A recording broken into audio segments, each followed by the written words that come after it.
오늘은요, 불의의 제물로 친구를 사귀라 라는 제목으로 우리 하나님 말씀 우리 함께 나누고자 합니다. 사랑하는 성도님들, 지난 주일까지 우리는요, 풍성한 삶을 누리는 교회라는 주제를 가지고 요한복음의 말씀을 함께 나누었습니다. 그래서 지난 주일에는 우리가 풍성한 삶을 누리기 위해서는 섬기는 자가 되어야 한다라고 말씀을 전했죠. 오늘은 지난 주일에 이 섬김의 주제 이와 관련해서 우리가 어떻게 섬겨야 하는지 이 내용을 오늘 이 누가복음에서 예수님께서 말씀하신 이 비유의 말씀을 가지고 우리가 함께 생각해 보고자 합니다. 오늘 우리가 읽은 이 본문의 비유는요, 흔히들 이 불의한 청지기 비유라고 알려진 예수님의 비유의 말씀입니다. 그런데 성도님들, 오늘 비유는요, 학자들 사이에서는 예수님의 비유의 말씀들 가운데 가장 난해하고 또 어떤 면에서는 이해하기 힘든 그런 비유로 손꼽히는 비유 중에 하나가 오늘 우리가 읽은 비유의 말씀입니다. 왜냐하면 본문을 읽다 보면 좀 이해가 되지 않는 그런 부분들이 좀 나와요. 그런데 성도님, 우리가 성경을 읽을 때 좀 우리가 한 가지 기억할 점이 있는데, 그러니까 왜 성경이 이렇게 어려워지고 좀 이해하기가 쉽지 않냐면, 사실은 우리가 지금 가지고 있는 문화와 어떤 이해 방식을 가지고 본문을 보고 그걸 이해하려고 하면 이게 도통 잘 이해가 되지 않는 부분들이 있습니다.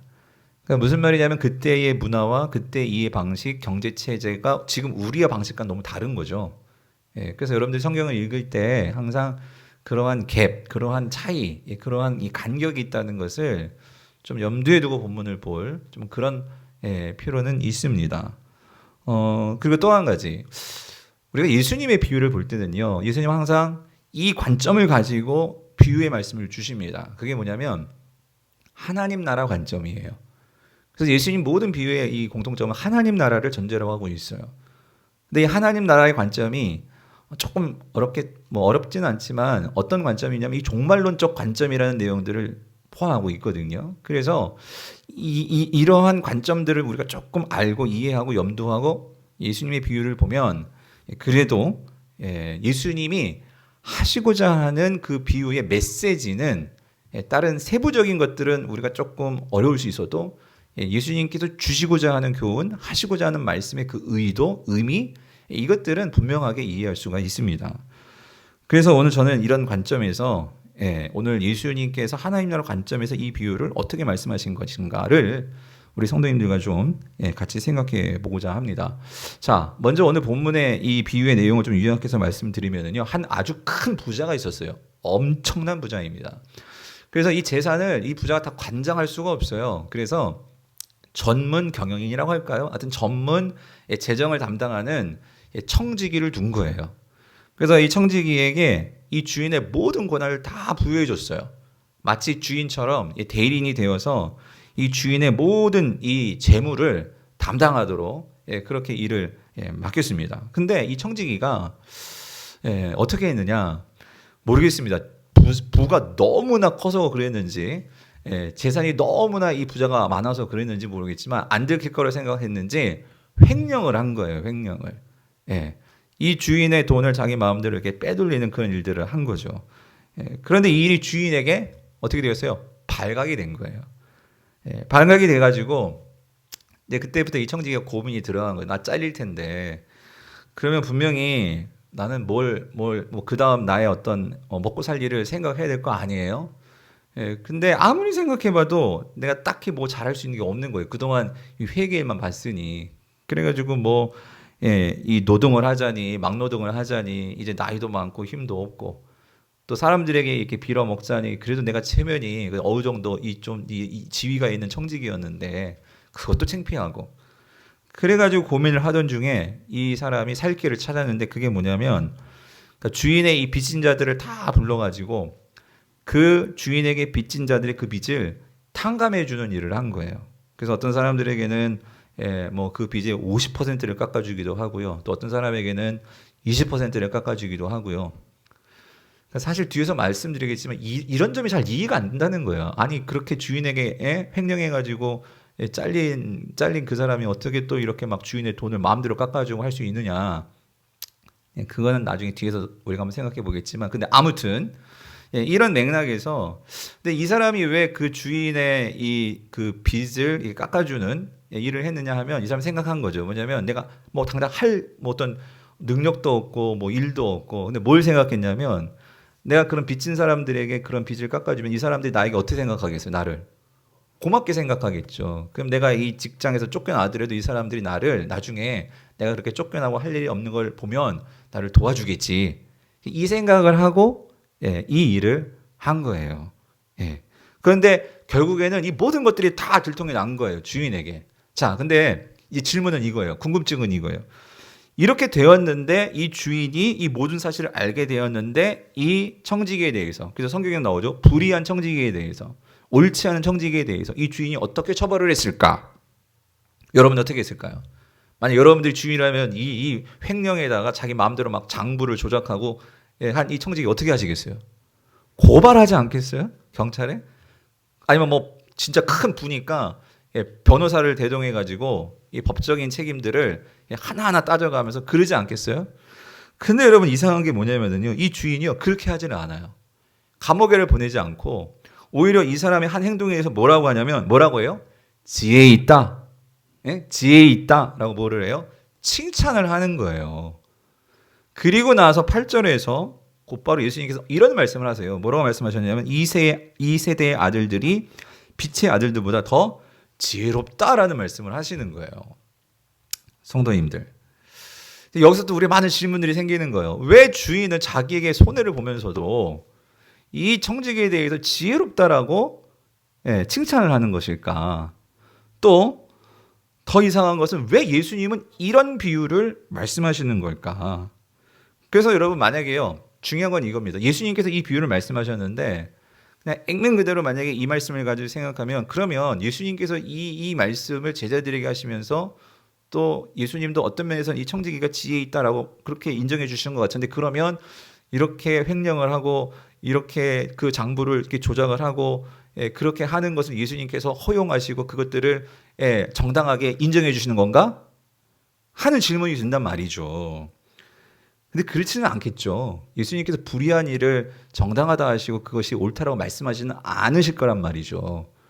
그렇다면 더 우리가 궁금증이 생기는 거예요.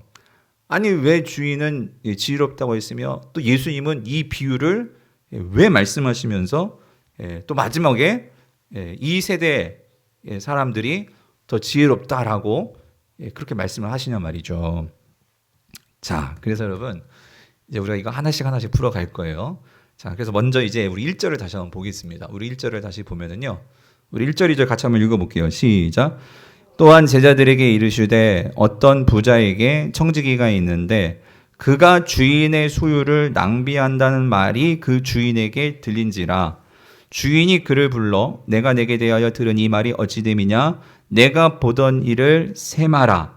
청지기 직무를 계속하지 못하리라 하니에요. 자, 여러분 여기 1절을 보면 그러니까 주인이 청지기의 모든 부정을 알게 되었죠. 자, 알게 되었는데 자, 여기서 이제 이상한 점이 뭐냐면 그렇게 알게 되었는데 바로 이 사람을 감옥에 보내든지 바로 이 사람을 잘라내든지 그러지 않는다는 거예요. 그러지 않고 뭘 하냐면 2절에 보면 이렇게 나오죠.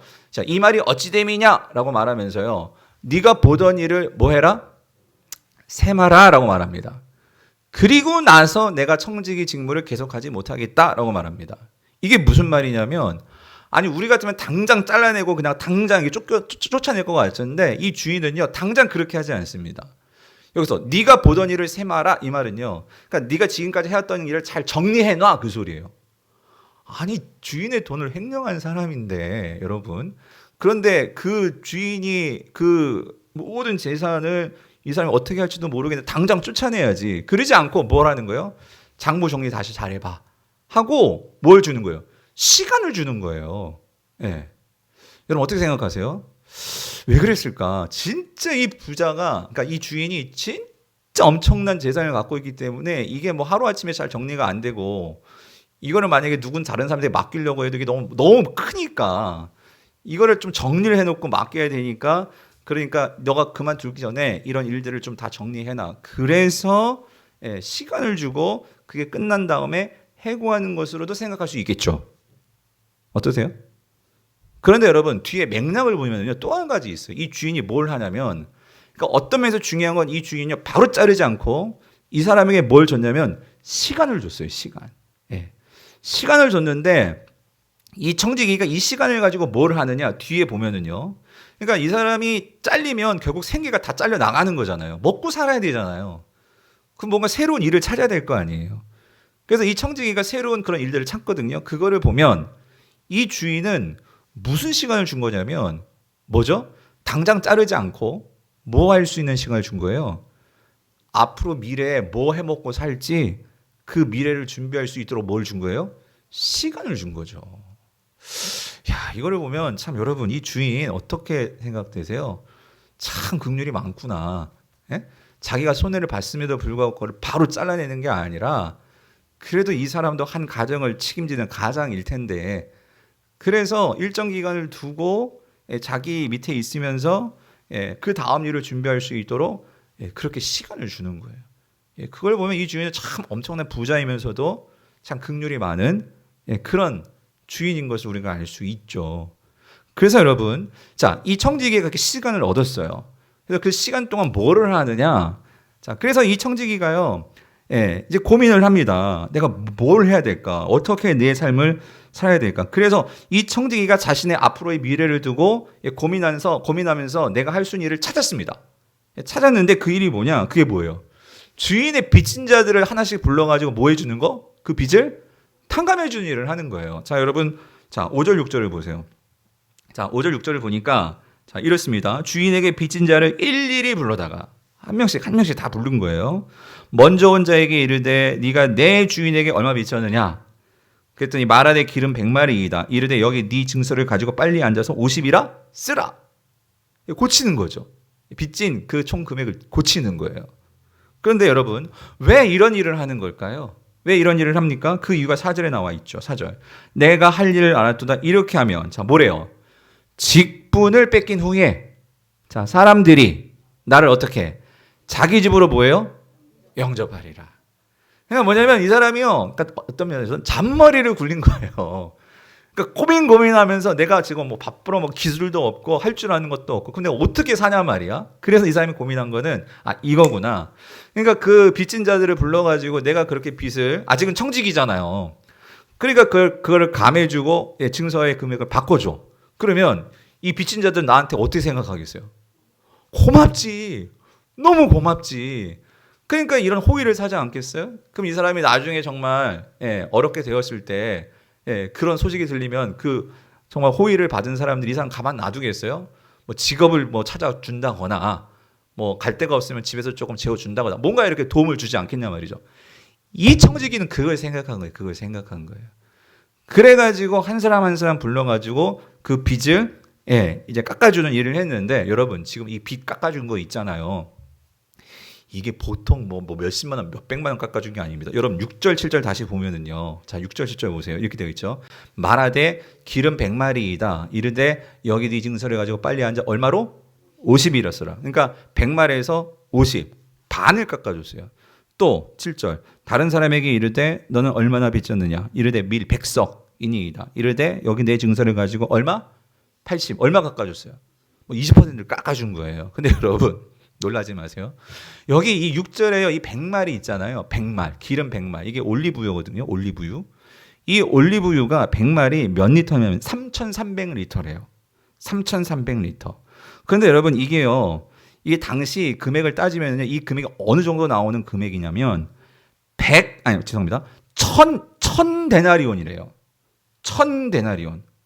이게 감이 잘 안 오실 거예요. 근데 여러분 지난번에 제가 향유 부은 그 마리아 사건에서 그 마리아가 사온 그 귀중한 나드 옥합 있잖아요. 그게 몇 데나리온이었어요. 300데나리온이었어요, 여러분. 300데나리온. 근데 그 300데나리온이 어느 정도의 가치라고요? 1년 연봉이라는 거예요. 네? 그러면 지금 여기 지금 얼마 빚졌어요? 얼마? 1000데나리온. 그럼 이게 몇 년치 연봉이에요, 거의? 이게 3년치 연봉이면 이걸 갚아야 되는 거예요. 근데 여기서 반을 뚝 잘라가지고 이걸 깎아준 거예요. 그럼 반이면 뭐 얼마 되겠어요? 몇 년치 연봉이 되겠어요? 그렇지, 1년 반. 그러니까 이게 작은 금액이 결코 아니란 말이죠. 근데 여러분 뒤에는요 더해요. 여기 밀백석이잖아요. 이 밀백석이 당시 농업기술로 이 밀백석을 이거를 수확하려면 몇 년이 걸리느냐? 농부가 8년 내지 10년이 걸린다는 거예요. 8년 10년 아주 그냥 열심히 이제 모으고 일해야지만 이 밀백석이 나와요. 근데 여기에서 얼마를 깎아줬어? 20%를 깎아줬어. 그러면 이게 몇 년치를 깎아준 거예요?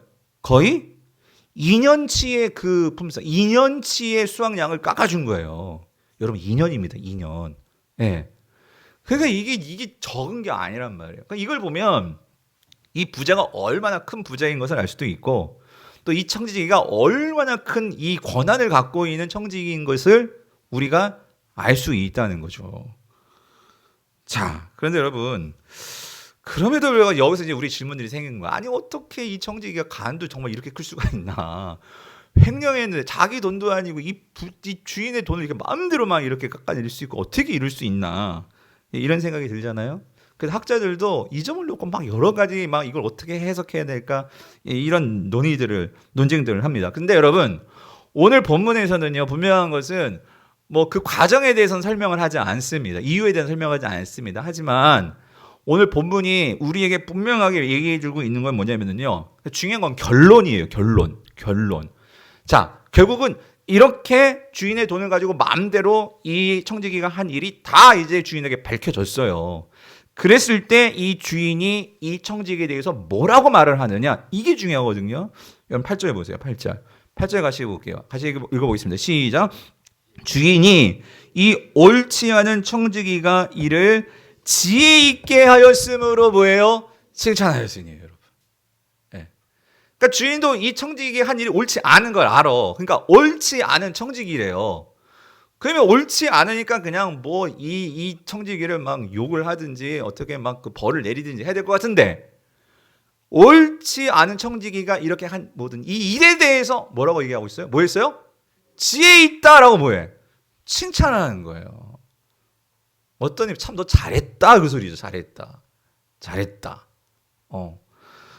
그런데 여러분 우리가요 여기서 한 가지 여러분 근데 먼저 좀 우리가 좀 짚고 넘어갈 게 있어요. 뭐냐면요 예수님께서 어떤 비유를 주실 때 우리는 이제 그 비유에 나온 등장인물이 누구냐, 그러니까 실체가 누구냐 이런 거 많이 관심을 갖잖아요. 예를 들어서 우리 탕자의 비유 같은 경우에는 그 탕자의 아버지는 누굽니까? 하나님이시죠, 그죠? 근데 오늘 본문에서 이 주인은 누구일까요?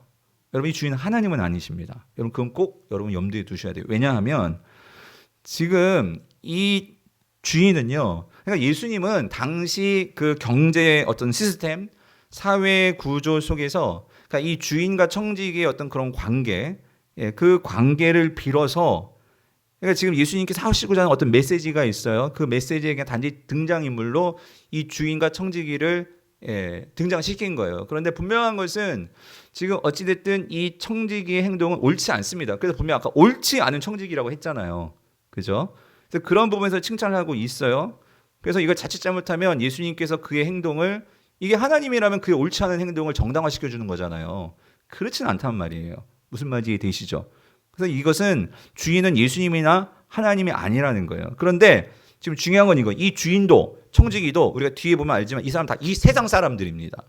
이 세상의 사람들이에요. 근데 이 세상 사람들이 지금 행하고 있는 특별히 이 청지기가 행한 점을 이 세상 사람의 주인인 그 사람이 지금 뭐 하고 있어요?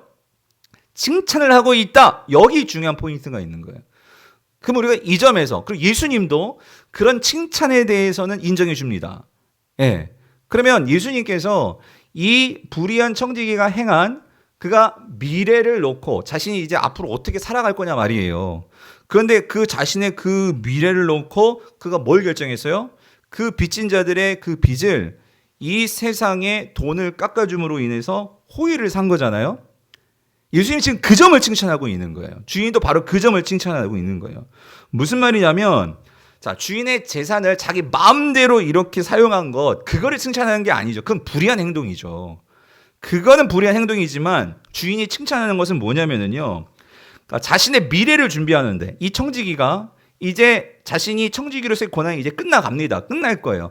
끝나고 나서의 그 미래, 그 미래를 준비하기 위해서 이 세상의 재물인 그 돈을 어떻게 한 거예요?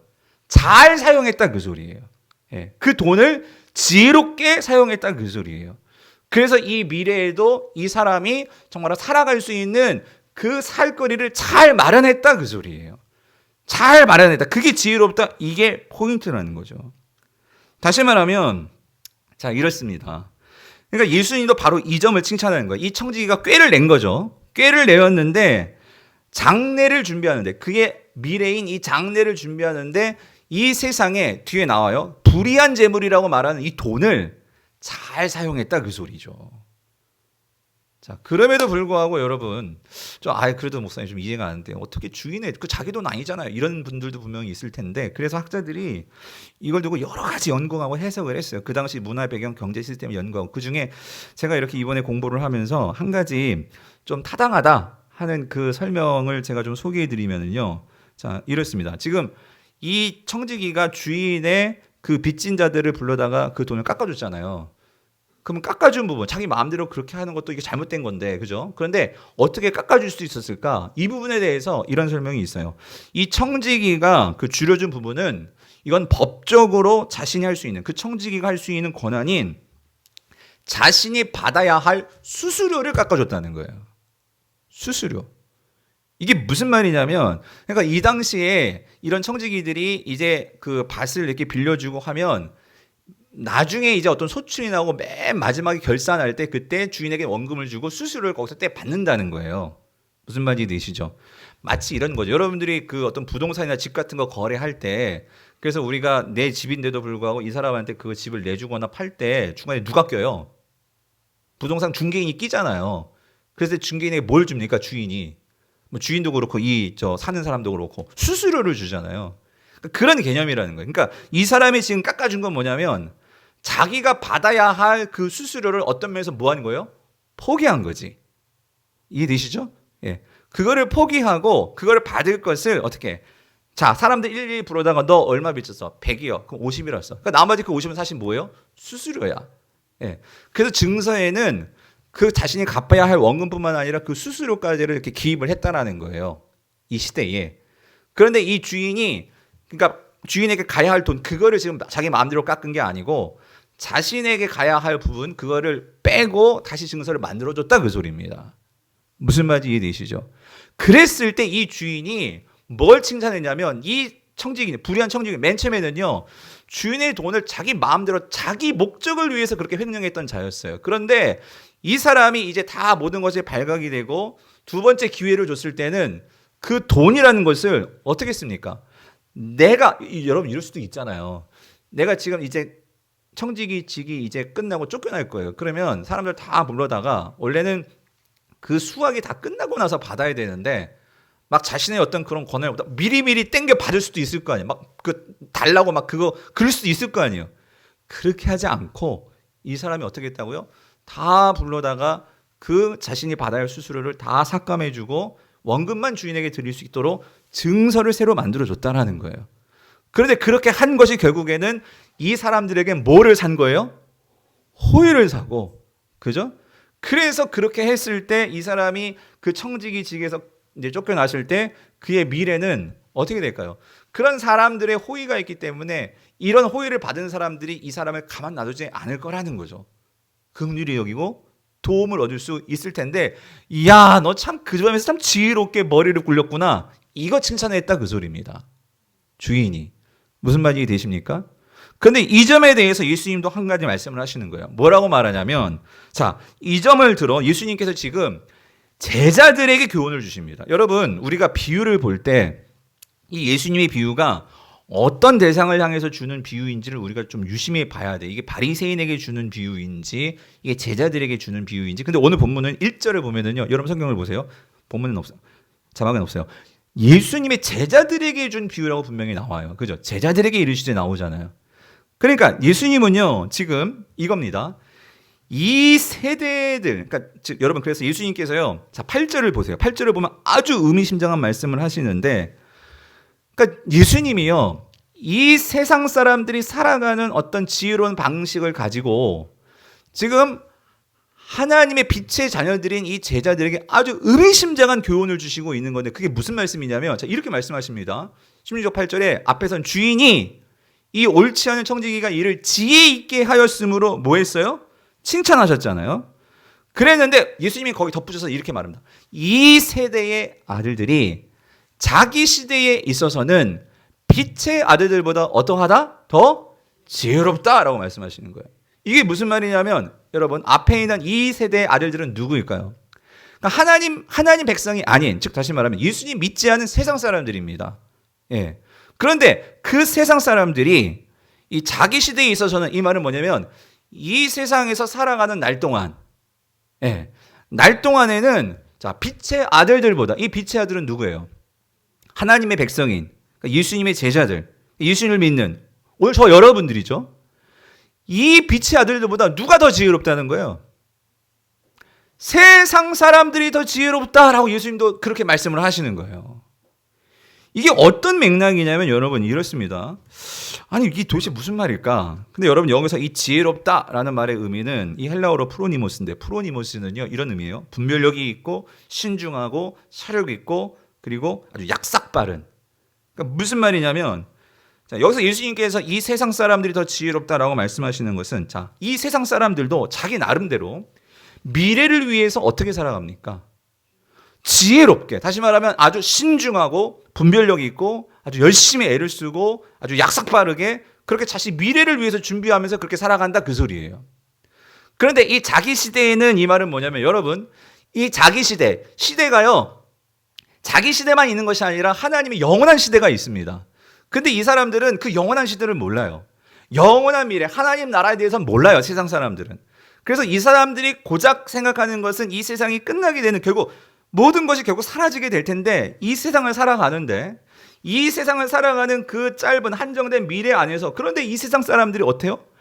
자신의 어떤 그런 제한된 미래를 놓고도 그렇게 열심히 준비하고 애를 쓰고 투자를 하고 그렇게 약삭빠르게 살아가는데 정작 지금 예수님 말씀하시는 제자들에게 너희들은 있잖아.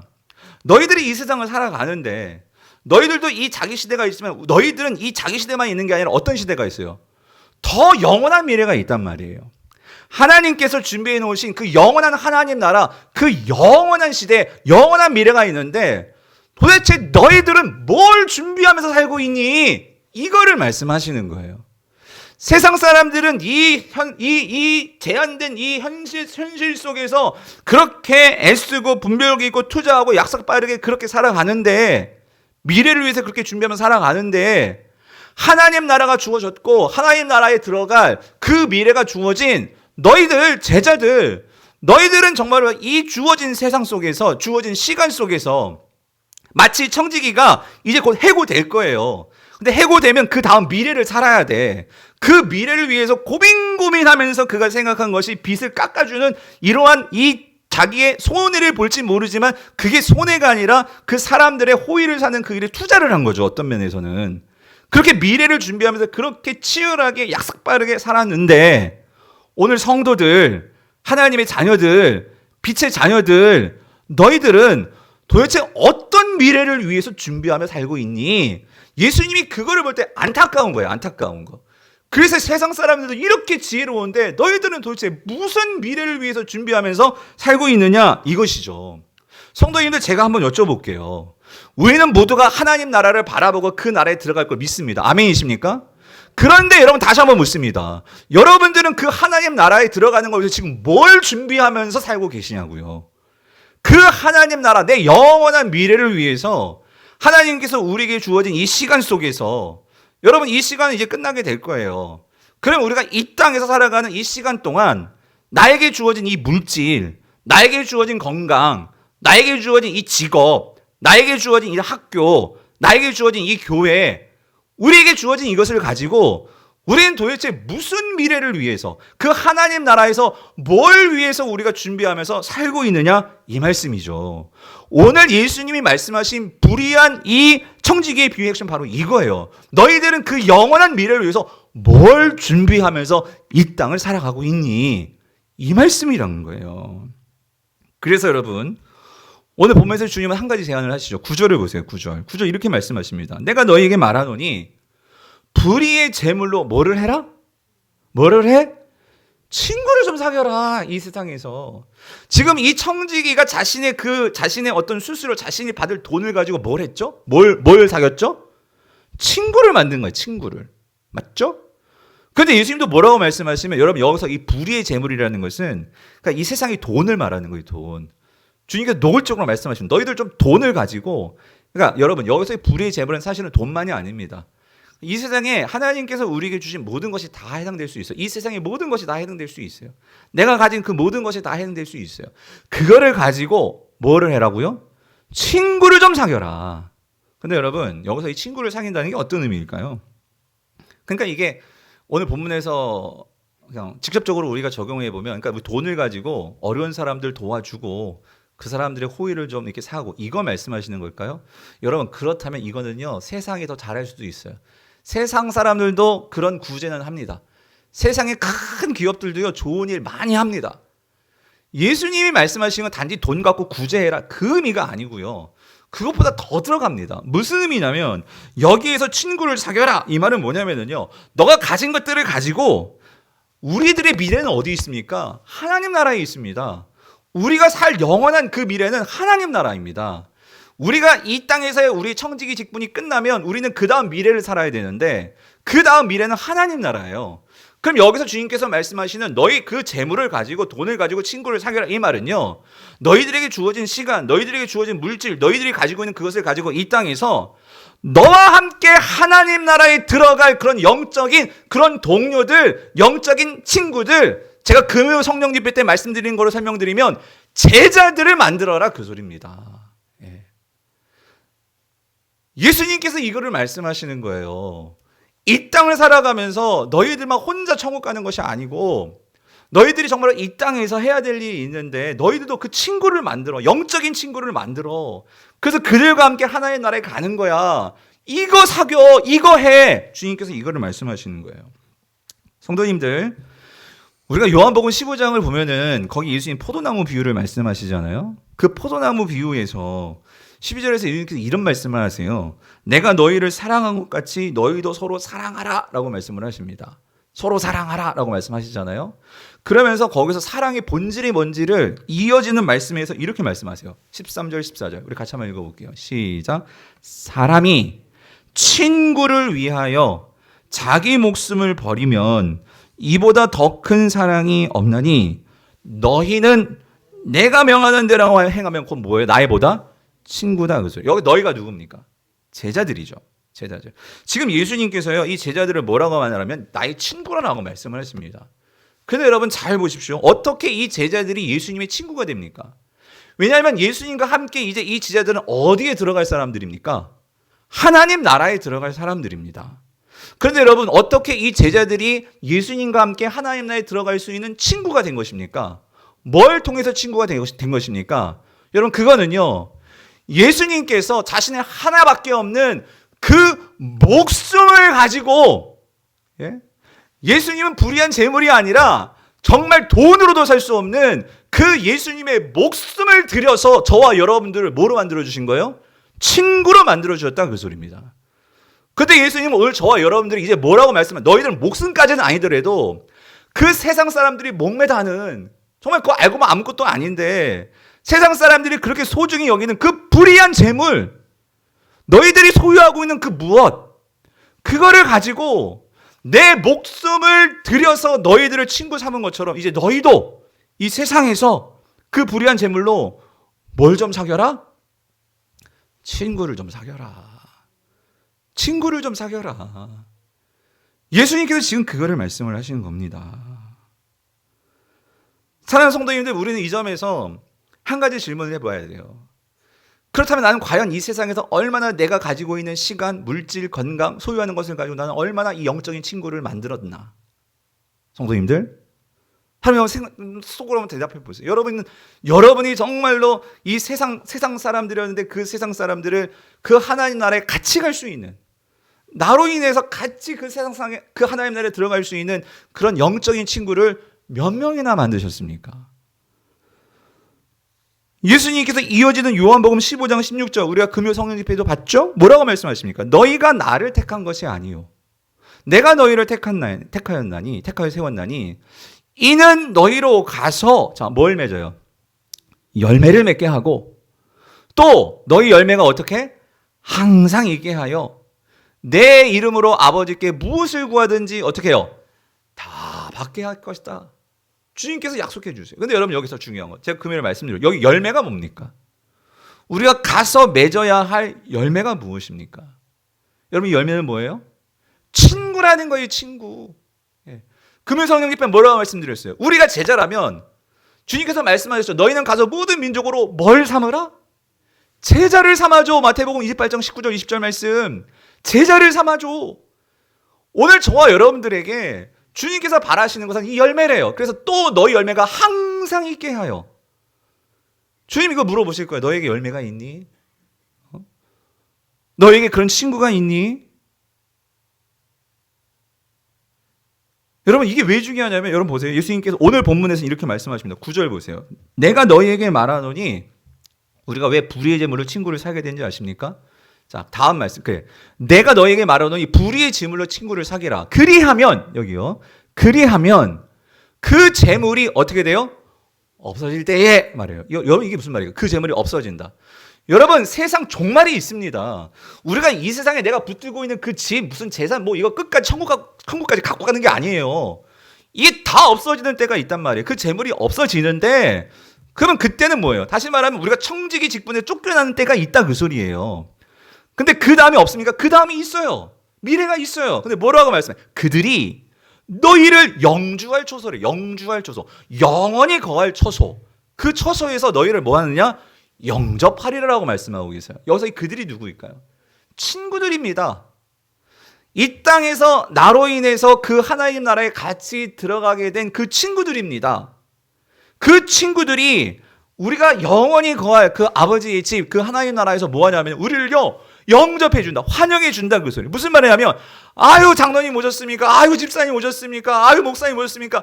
내가 목사님 덕분에 집사님 덕분에 권사님 덕분에 내가 이렇게 좋은 하나님 집에 왔네요. 하나님 나라에 왔네요. 아유 하나님 정말 이 집사님 때문에 권사님 때문에 내가 여기 온 거예요. 아 이분 너무 좋으신 분이에요. 나를 영접해 준다 그 소리야. 하늘에서. 근데 거꾸로 내가 하나님 나라 집에 갔어. 막 저기는 막 그렇게 단체 난리가 나는데 내 주위에 아무도 없어. 여러분 과장된 얘기지만 아무도 없어. 영접해 주는 분이 없어요. 물론 주님께서 영접해 주시겠죠. 그런데 이 땅에서 주님께서 분명히 우리에게 그래서 미리 말씀하신 거예요. 불의한 제물로 뭘 사겨라? 뭘 사겨라? 친구를 사겨라. 여러분 하나님 나라에서 친구가 있어야 될 거 아니에요. 근데 아무도 없으면 여러분 어떤 생각? 내가 그때 그 예수님의 그 불의한 청지기 그 비유 그 말씀처럼 내가 불의한 재물로 친구를 사귀어야 되는데 오히려 우리는 어때? 세상 사람들처럼 여러분 혹시 불의한 재물 그 자체를 친구로 삼고 있지는 않습니까? 네? 이 땅에서 그 불의한 재물을 친구로 삼아가지고 내가 어떻게 더 높아지고 어떻게 더 많이 가져서 어떻게 더 성공하고 그러면 이 땅에서는 편하게 사실 거예요. 그런데 여러분 우리의 이 청지기 직분이 다 끝나는 그날 네, 모든 재물이 다 없어지는 그날 그 아버지 집에서는 어떻게 될까요? 여러분 예수님이 이걸 말씀하시는 거예요. 지혜로워라.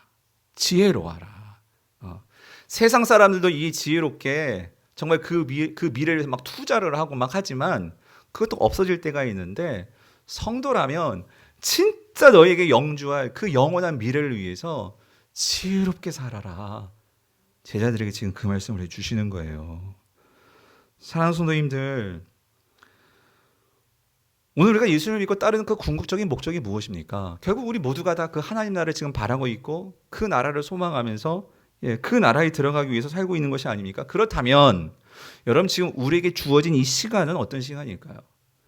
아까도 말씀드렸죠. 그 주인이 이 청지기에게 당장 잘라버릴 수 있어요. 당장 불러낼 수 있어요. 그렇지만 그렇게 하지 않고 그 청지기에게 준 시간의 의미는 뭐였습니까? 준비하라는 거였어요. 하나님께서 저와 여러분들에게 이 시간을 주셨습니다.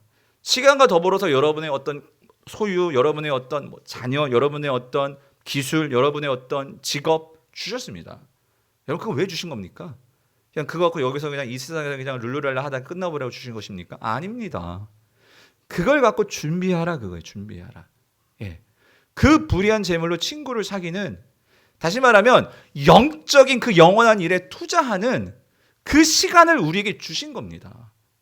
그래서 우리는 이 땅에서 내가 가진 것들을 가지고 그 주님의 나라를 위해서 준비하는 삶을 살아야 한다, 이 말씀이에요. 성도님들, 무엇이 가장 가치 있는 삶이겠냐고요. 그 영원한 것을 위해서 투자할 수 있고 그 영원한 것을 위해서 준비하는 삶이 가장 가치 있고 복된 삶이 아니겠습니까? 그래서 예수님께서 이 말씀을 하시는 거예요. 오늘 본문 10절 11절 보세요. 뭐라고 말씀하세요? 지극히 작은 것에 충성된 자는 뭐라고 말씀하세요? 큰 것에도 충성되고 지극히 작은 것에 불의한 자는 큰 것에도 뭐한다?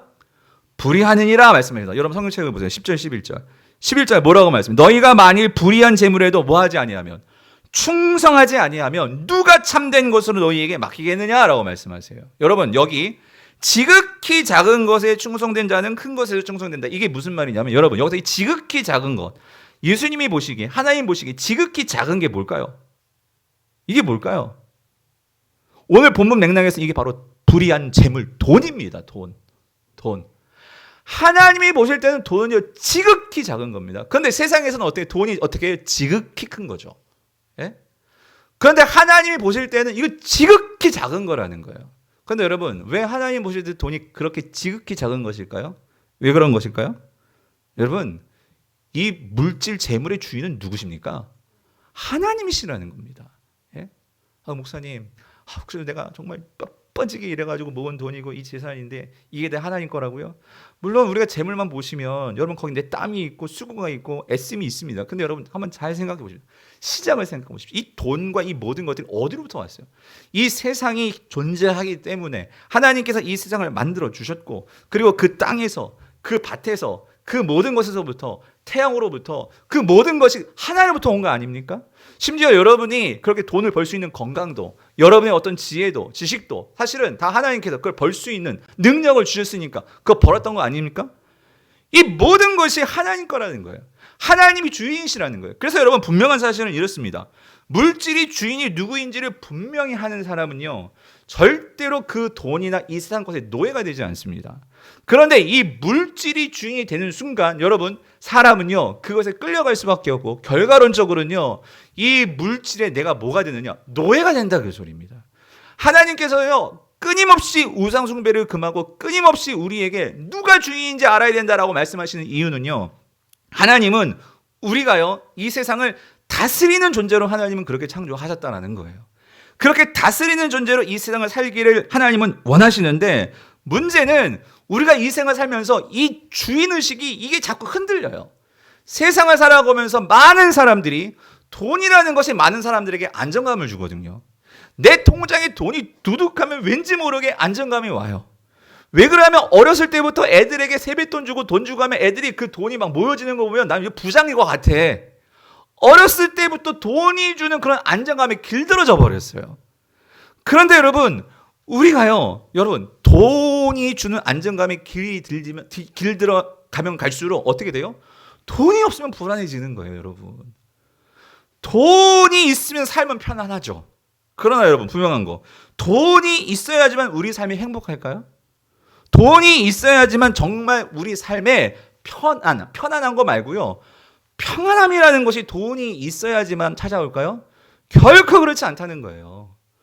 돈이 없어도 하나님이 내게 주시는 하늘이 주시는 이 평안함, 이 안정감 그거를 맛보게 되면 분명한 사실은요 돈은 없어 힘들어요. 그렇지만 그것 때문에 내 삶이 돈에 끌려가는 노예 같은 그런 비굴한 삶으로 전락하지는 않더라는 거예요. 하나님이 주시는 안정감에 기대가면 우리가 길들여지고 그것을 안정감을 누리면 누릴수록 우리 안에 분명히 해주는 게 뭔지 아십니까? 하나님 나라에 대한 소망이 더 커진다는 거예요. 이 세상의 안정감에 우리가 정말로 길들여지고 그것에 마음에 쏠리게 되면 우리 안에서 점점 사라지는 게 뭔지 아십니까? 하나님의 나라에 대한 기대감이 없어집니다. 근데 여러분 다시 한번 묻습니다. 예수님께 말씀하시는 거예요. 너희들이 어떤 지혜로운 삶을 살 거냐? 우리가 뭐에 투자해야 되겠느냐? 오늘 예수님 말씀하시는 거예요. 그 영원한 것을 볼 줄 알고 그 영원한 하나님 나라에 투자할 때 우리의 삶에 진정한 평안과 평강이 임하게 된다 그 소리입니다. 사랑하는 성도님들 사도 바울이 이걸 본 거죠. 빌립보서 4장 11절에서 13절에서 그가 뭐라고 말합니까? 이게 빌립보서에서 그 감옥에 갇혀 있습니다. 어려운 상황에 있었어요. 무슨 돈이 있겠습니까? 그런데 그럼에도 불구하고 사도 바울은 뭐에 길들여졌어요? 하나님이 주시는 안정감에 길들여진 사람이에요. 그랬을 때 그가 고백하는 바가 뭐예요? 내가 궁핍함으로 말하는 것이 아니고 또 어떤 형편에 처하든지 나는 뭘 배웠어요? 이 자족하는 거. 하나님께서 주시는 안정감을 내가 정말로 경험해 봤다 그 소리입니다. 그랬을 때 나는 비천에 처할 줄도 알고 풍부에 처할 줄도 알아. 모든 일, 곧 배부름과 배고픔과 풍부와 궁핍에도 처할 줄을 아는 일체의 비결을 배웠기 때문에 자 여기에요. 여기. 내게 능력 주시는 자 안에서 이게 뭐예요? 나의 삶에 안정감을 주는 것은 돈이 아니에요. 나의 삶에 안정감을 주시는 것은 주님이십니다. 모든 것의 주인 되신 그 주님을 내가 정말로 경험했기 때문에 나는 그 능력 주시는 자에서 내가 모든 것을 어때요? 할 수 있다. 이게 뭐예요? 안정감이 있다. 그 소리에 안정감이 있다. 사랑하는 성도님들, 이 안정감 누리기를 원하십니까? 여러분이 이 세상에서 정말 이 오늘 주님 말씀하신 것처럼 예수님이 불의한 재물이라고 말씀하시는 거예요. 돈이 필요 없다가 아니라 그 돈은요 주인이 될 수 없어요. 근데 그 돈을 가지고 우리가 진짜 이 영원한 나라를 위해서 친구를 삼고 여러분 이런 삶을 살려면 여러분 분명한 이 의식이 있어요. 누가 주인이냐고. 하나님이 주인이심이 분명해야지만 우리가 이러한 영원한 것에 투자하는 그 삶을 누릴 수가 있다 이 말씀입니다. 그러면 여러분 우리가 어떻게 해야 이 물질의 주인이 하나님이신 것을 분명하게 우리가 드러내고 이것을 가지고 살 수 있는 성도가 될 수 있을까요? 여러분 이걸 점검해 보셔야 돼요. 여러분이 정말 초신자가 아니라면 지금 교회 나오신 지 얼마 안 된 성도님들이라면 괜찮아요. 안 하셔도 돼요. 근데 여러분들이 만약에 이 교회에 다니신 직분이 있는 집사, 권사, 장로님, 목사님 하여튼 직분자라면 여러분 제가 점검합니다. 여러분 11조 생활 잘 하십니까? 내가 만약에 직분자인데도 내가 정말 한 달을 정말 내가 주님을 위해서 그렇게 열심히 일을 했습니다. 아니면 어떤 나에게 어떤 수확, 어떤 이 수입이 왔습니다. 근데 이걸 주님께 드리는데 이게 아까워. 뭐 아깝다기보다 아깝지는 않을 거예요. 이게 없으면 못 살 것 같아. 불안한 거죠. 나의 안정감이 어디에 있어? 이 돈에 있어. 예? 여러분 제가 일부에도 말씀드린 11조는 이거는 구약의 어떤 율법입니다. 그럼 이런 분들도 있어. 목사님 그 율법 다 폐지되고 주님께서 다 그거 이제 완성하셨으니까 그 11조라는 제도 뭐 안 해도 되는 거 아닙니까? 뭐 이렇게 말하는 성도들도 있는데 여러분 그거 정말 잘 모르는 거예요. 뭐냐면은 맞습니다. 예수님께서 모든 율법을 완성하셨습니다. 그렇기 때문에 우리 지금 양 잡고 소 잡고 이거 안 합니다. 안 하죠? 근데 또 어떤 분은 그런데 양 잡고 소 잡고는 안 하면서 왜 11조를 합니까? 이거 이렇게 물어보시는 분들이 계세요. 근데 여러분 예수님도 사도 바울도 이런 말씀을 합니다. 11조 그 자체의 어떤 구약의 율법의 연장선상에서의 그러한 11조라기보다도 예수님도 오늘 13절에도 분명히 말씀하시잖아요. 예수님도 바울도 뭘 말하냐면 이겁니다. 우리가 정말 한 달 열심히 일을 해가지고 거기서 10분의 1을 주님께 드린다. 이거는요 어떤 의미입니까? 교회 공동체로 보더라도 여러분 11조는요 교회의 큰 재원입니다. 여러분들이 그렇게 11조를 해주심으로 이 교회가 주일학교도 그렇고 여러 가지 선교면 구제면 많은 것들 뭐 교육자들을 섬기는 것도 그렇고 이 교회가 돌아갑니다. 정말 중요한 부분입니다. 그런데 여러분 이거 아셔야 돼요. 여러분의 개인의 차원에서도 이 11조 생활이라는 것은 왜 중요하냐면요. 여러분 이거예요. 내 삶의 진짜 주인이 누구이신가를 내가 항상 매달 잊지 않고 그것을 선포하고 기억하면서 내가 돈의 노예가 되지 않겠습니다. 이거를 선포하는 것이 여러분 11조입니다. 11조. 하나님 앞에서 여러분 누가 그런 마음이 여러분 물질이 크면 클수록 거기서 10분의 1을 떠보세요. 이게 얼마나 이렇게 큰 거를 이 초신자들이나 믿음이 약하신 분들은 이거를 이해를 못 하실 거예요. 근데 내가 정말 이 물질의 주인이 하나님인 것을 분명히 기억하고 이거를 시인하고 그리고 이 모든 것이 하나님께로부터 왔고 하나님이 주인이신 것을 고백하는 자라면 이거 누구 건데? 하나님 건데.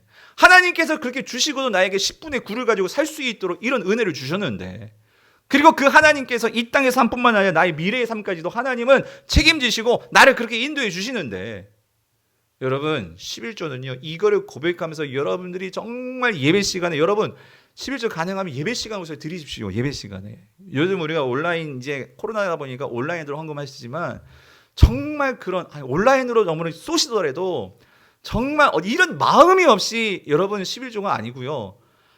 매 삶 속에서 내 주인은 하나님이십니다. 이게 얼마나 영광스러운 고백입니까? 돈이 결코 나의 주인이 될 수 없고 하나님만이 나의 주인이십니다 하는 것을 내가 매달 선포하는 거예요. 이게 얼마나 영광스러운 일이냐고요. 그걸 통해서 우리가 뭐가 되지 않는 거예요? 돈의 노예가 되지 않는 거예요. 예수님은 그래서 돈과 이 하나님을 겸하여 섬길 수 없다. 그런 면에서 우리는 11조를 하는 것입니다. 제가 일부에도 말씀드렸지만 그렇지만 어떤 분들은 진짜 11조조차 할 수 없을 만큼 삶이 그렇게 힘든 분도 있습니다. 그건 정말 또 다른 얘기지만 근데 중요한 핵심은 이거예요. 어떠하든지 간에 어떤 상황인지 간에 내 삶에서 물질의 주인을 하나님으로 내가 인정하고 그것을 선포하며 살아가느냐. 사랑하는 성도님들, 이것이 분명해야 여러분 불의한 재물로 친구를 사귈 수가 있습니다. 그런데 오늘 보면 12절을 보세요. 여러분 아주 중요한 주님께서 이런 약속을 주십니다. 뭐라고 말씀하세요? 한 가지 약속을 주십니다. 뭐라고 주시냐면 이렇게 말씀하세요. 너희가 만일 여기 보세요. 남의 것에 충성하지 아니하면 누가 너희의 것을 너희에게 주겠느냐라고 예수님께서 말씀하세요. 성도님들 여기서 그러니까 여기 너희가 이 제자들이에요. 너희가 만일 남의 것에 충성하지 이 남의 것이 뭘까요? 오늘 본문의 맥락에서는 돈입니다. 그러니까 오늘 본문의 맥락에서 조금 더 확장시키면 우리가 이 세상에서 가지고 살아가는 것들입니다. 그거 누구 거라는 거예요? 내 거예요? 남의 것이라는 거예요. 그럼 이 남이 누굽니까? 하나님이죠. 오늘 이 청지기에 있어서 그가 가지고 있었던 사실 그것은 누구 거였어요? 청지기 비유에서는 주인 거였잖아요. 남의 거예요. 그런데 여러분 중요한 거 이거예요. 남의 것인데 근데 그 남의 것을 가지고 우리 어떻게 해요? 충성되게 쓰는 거예요. 하나님 나라를 위해서, 하나님의 영광을 위해서. 그렇게 우리가 이 주어진 시간 속에 살아가는 거예요. 근데 여러분 중요한 게 있어요. 이 세상 모든 재물이 끝나는 날이 있다고 했잖아요. 끝나고 나서 우리 미래가 있잖아요. 영원한 하나님 나라가 있잖아요. 근데 그때 우리에게 뭐가 주어지는 게 있어요. 주어지는 게 있는데 여기 뭐라고 말씀해요? 누구의 것? 이제는 남의 것? 누구의 것? 너희의 것을 주시지 않겠느냐. 이게 무슨 말이죠? 여러분 영원한 하나님 나라에서는요 정말 하나님께서 우리 것으로 주시는 것이 있다 없다. 상이 있다 없다. 있다라고 성경은 말씀하신다는 거예요. 사랑하는 성도님들 뭐가 지혜로운 것입니까? 있다 없어지는 것에 그렇게 목매다는 것이 지혜롭습니까? 아니면 그 영원한 것, 내 것이 주어지는 그 영원한 나라를 바라보며 오늘 이 땅에서 주님께서 주신 것들 정말 하나님 것들 감사하면서 최선을 다해서 그것들을 가지고 정말 하나님 나라에 같이 우리가 정말로 함께할 그런 친구들을 사귀고 그래서 그 하나님 나라에서 하나님께서 너 너무 잘했어, 수고했어, 이건 네 거야 주시면 그걸 갖고 또 그 친구들과 하나님 나라에서 우리가 그것을 함께 잔치를 벌리고 함께 교제하고 그런 날이 우리에게 올 건데 그래서 여러분 이 땅에서 우리가 잘 견디는 거고요. 우리가 정말 같이 사랑하는 거고요. 같이 섬기는 거고요. 그렇게 나누는 거고요. 그렇게 친구들을 사귀어서 하나님 나라 가는 것이 성도들의 삶입니다. 바라기는 우리 모든 성도님들이 이 땅에서 그런 하나님께서 정말로 기뻐하시는 정말 불의한 재물로 친구들을 사귀시는 우리 강북 우리 성도들 될 수 있기를 주님의 이름으로 축원드립니다.